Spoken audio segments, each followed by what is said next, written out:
WWE's business was booming throughout 2024, but not everyone stayed on the company's roller coaster throughout the year. Some got off by choice, others were forced to leave. After initially announcing his retirement as WWE CEO in June 2022, Vince McMahon returned to the board of WWE's parent company TKO in January 2023. That return lasted almost exactly a year. He resigned from his position on January 26, 2024. That was just one day after Janelle Grant, a former WWE employee, filed a lawsuit naming McMahon, former head of talent relations John Laurinaitis, and WWE itself as defendants. The suit accuses McMahon of sex trafficking and abuse, and in May it was revealed he is under federal investigation. With the legal issues ramping up for McMahon, another return to WWE seems unlikely, but he's reportedly set to launch a new entertainment company. Former women's champion Becky Lynch hasn't been seen on WWE TV since May, when she lost a steel cage match to Liv Morgan. That's when Lynch became a free agent, and reports indicate she notified WWE ahead of her contract expiring that she planned to take a hiatus, though Lynch has made some subtle overtures that she could end up elsewhere. So it's either WWE or bust. Yeah, I just don't know. Or that she may be outright retiring. She hasn't made any concrete statements about either option. The Women's Grand Slam champion did appear on a live panel at Vulture Festival in Hollywood on November 17th, where she teased a wrestling return. If you think that the way I'm going to go out after the career that I've had is with Dominic Mysterio slamming a door in my face. But Lynch stopped short of saying when or where that return might happen. In August, Bobby Lashley and MVP's WWE contracts expired, and they opted to take their talents elsewhere. They joined Hurt Business stablemate Shelton Benjamin, who was released from WWE in 2023 in AEW.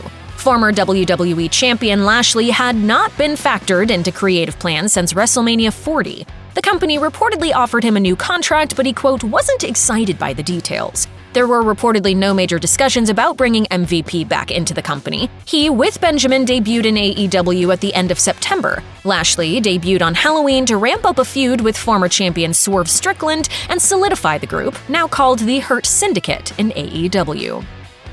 High flyer Ricochet also left WWE after his contract expired on July 1st. He went on to sign a multi-year deal with AEW. He made his debut there during the Casino Gauntlet match at All In late August. Ricochet has said he left and signed with AEW to have fun again and create art after many fans thought he was creatively stifled within WWE. He said it was hard leaving after 6 years, but wanted to be part of AEW. He was written off of WWE TV in June when he was put through a windshield by Braun Breaker and was taken away in an ambulance.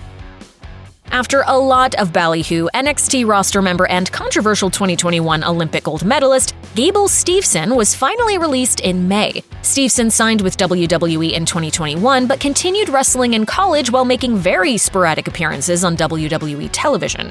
He was released after the company didn't think he was making enough progress. A jeering fan reception during his sole televised match against Baron Corbin at the Great American Bash in 2023 likely didn't help. Steveson's real-life brother, Damon Kemp, a member of the No Quarter Catch crew, also didn't have his contract renewed. He departed WWE in August and started taking independent bookings. It was reported that the brothers' releases were unrelated.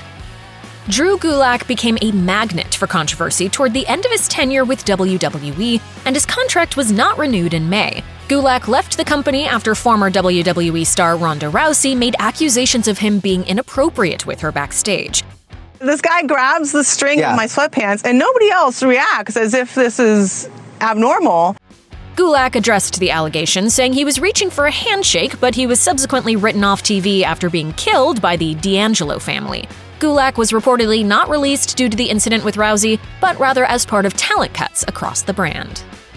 News hit of 3 WWE stars being released in April while an episode of SmackDown was on the air. Former WWE champion Jinder Mahal, Zion Quinn, and Xia Li. Mahal hadn't been particularly active of late, but he had recently been booked in a World Heavyweight Championship match against Seth Rollins. he lost the match. Quinn and Lee lost to Breaker and Natalya respectively in their final matches. Shortly after, it was revealed that Indus Sher's Veer and Sangha had also been released. The release of Cameron Grimes, who had worked a few times on the main roster after seemingly graduating from NXT, came just days after the main roster cuts. The former North American and $1 Million champion posted an emotional social media video confirming the news. Von Wagner was also on the list of names released, as WWE reportedly felt that his 5+ year tenure in the company had not led to what they expected. A few weeks later, the company opted not to renew the contract of another NXT roster member, Scripps, who was also known in the company as Reggie.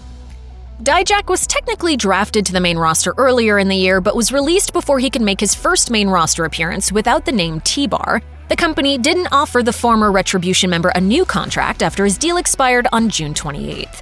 Dijak has implied that there were multiple factors as to why he wasn't re-signed, including WWE being in a transitional period creatively. In early August, Odyssey Jones was just getting on his feet on the main roster after years in the company, entering a storyline with The New Day. However, Jones mysteriously disappeared from TV after just a couple weeks. According to reports, Jones was taken off television after WWE learned about a domestic violence claim against him. The 30-year-old's profile was removed from WWE's website, and his last match came alongside New Day against The Final Testament on August 19th. Another set of WWE releases came just ahead of a taped episode of SmackDown on November 1st. 3 members of the roster were let go: former United States champion Baron Corbin, former NXT Women's champion Indy Hartwell, and Tegan Nox. Reports stated Corbin was informed that his contract would not be renewed, and the other 2 were simply released. Corbin had most recently been working in a tag team with Apollo Crews on SmackDown. His release ended a 12-year tenure in WWE. Hartwell had 2 runs with the company beginning in 2019, winning the NXT Women's Tag Team Championships alongside Candice LeRae, and later the NXT Women's Championship. Nox, who started in NXT in 2017, had not been featured on WWE television or live shows for a while prior to what ended up being her second release from the company.